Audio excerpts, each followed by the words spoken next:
एक जंगल में कालू कौवा अपनी पत्नी गौरी के साथ रहता था। वो दोनों बहुत ही कंजूस और चालाक थे। उनकी जंगल में एक मिठाई की दुकान थी। एक दिन मुनमुन चिड़िया उनकी दुकान पर आई। क्या बात है मुनमुन, आज तुम बहुत खुश दिख रही हो। क्या कोई खास बात है? आज मेरा जन्मदिन है, जिसके उपलक्ष्य में मेरी माँ ने प्रोग्राम रखा है, जिसके लिए मैं यहाँ कुछ मिठाइयाँ खरीदने आई हूँ। मुझे कुछ अच्छी अच्छी मिठाइयाँ तो देना, कुल मिलाकर 3 किलो देना। मुनमुन चिड़िया की बात सुनकर गौरी कौवी आ जाती है। क्या बात है मुनमुन, तुम अपना जन्मदिन मना रही हो और मिठाई ले जा रही हो। क्या तुम हमें न्योता नहीं दोगी? ऐसा नहीं है गौरी आंटी जी, जिसको न्योता देनी है वो माँ देख लेती है। मैं नहीं जानती किस किस को न्योता देना है। मैं घर जाकर माँ से कहूँगी। दरअसल मैं और तुम्हारी माँ बहुत अच्छी सहेलियाँ हैं। काम में वह बताना भूल गई होगी। कोई बात नहीं मुनमुन, तुमने कहा या तुम्हारी माँ ने, एक ही बात है। फिर मुनमुन 3 किलो मिठाई लेकर वहाँ से घर जाने लगी।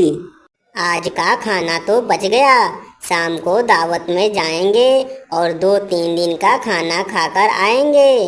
यही सोचकर तो मैंने मुनमुन को अपनी बातों में उलझाया। कुछ समय बाद कालू कौवा और गौरी कौवी तैयार होकर दावत के लिए निकल गए। कालू कौवा और गौरी कौवी को अपने घर आते हुए मुनमुन की माँ माधुरी देख लेती है। तुम दोनों यहाँ क्या कर रहे हो? तुम दोनों के कंजूसी के चलते यहाँ क्या कांड कर दो, इसीलिए मैंने न्योता नहीं दिया था। मुझे लगा तुम बताना भूल गई होगी, इसलिए हम दोनों खुद ही आ गए।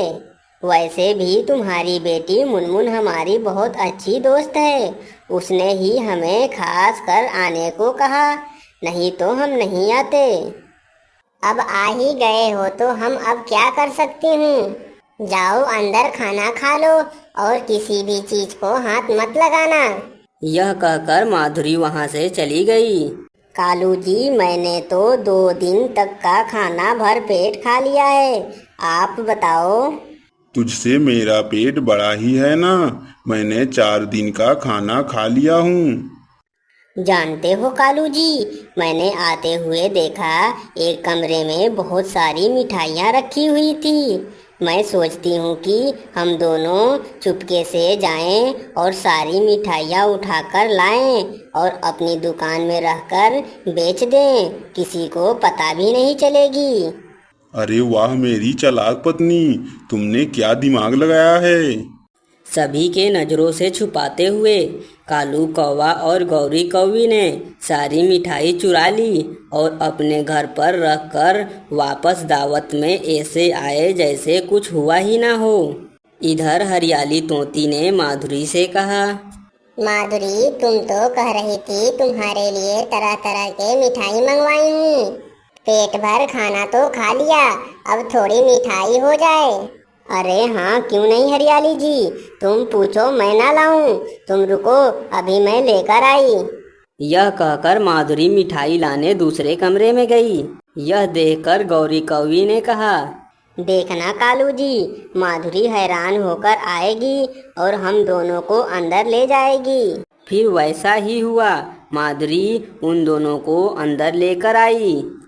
कालू गौरी, आज सुबह ही तुम्हारी दुकान से मिठाई मंगवाई थी, यहीं रखी थी, पर अब दिख नहीं रही है। इसीलिए मैं इस दावत में आना नहीं चाहती थी, लेकिन तुम्हारी बेटी मुनमुन के जिद के कारण यहाँ पर आई और यहाँ मेरी बेइज्जती हो रही है। अभी मैं हरियाली तोती को बुलाकर दूध का दूध, पानी का पानी करूँगी। ऐसा कुछ करने की जरूरत नहीं है, वो मेरी खास मेहमान है। उनसे हमारा सारा काम होता है, इसलिए उन्हें परेशान करने की कोई ज़रूरत नहीं। मेरा एक काम करोगी, अपने दुकान से कुछ मिठाइयाँ लाकर दो, मैं तुम्हें पैसे दूंगी। एक बार हमने अपना दुकान बंद कर दिया तो अगले दिन ही खोलते हैं। इस समय मैं अपना दुकान नहीं खोल सकता। ठीक है, तुम इतना कह रही हो तो मैं मिठाइयाँ लेकर आता हूँ, पर घर पर मिठाइयाँ लाने का दाम थोड़ा ज्यादा होगा। अब कर भी क्या सकती हूँ। वैसे कितने पैसे होंगे? पूरे 200 रुपए। बस इतना ही? इतना ही नहीं, मैंने कहा 1 किलो के 200, 3 किलो के 600 रुपए हुए। तुमको कैसे पता कि 3 किलो मंगवानी है? इसका मतलब सारी मिठाइयाँ तुमने चुराई। मुझे तो तुम पर ही शक हो रहा है। हरियाली जी कहाँ हो? गौरी कवि जोर जोर से हरियाली को आवाज लगाने लगी। मत बुलाओ मत बुलाओ, मैं तुमसे नहीं कह रही थी। जितना तुम कहो उतना पैसा दूंगी। फिर कालू कौवा और गौरी अपने घर गई। माधुरी की चुराई हुई मिठाइयाँ लाकर उन्हीं को फिर से बेच दिया। 2-3 दिन का खाना तो फ्री में खा लिया और पैसे के भी पैसे बन गए। ऐसा चलता रहा तो हम जल्दी से अमीर हो जाएंगे।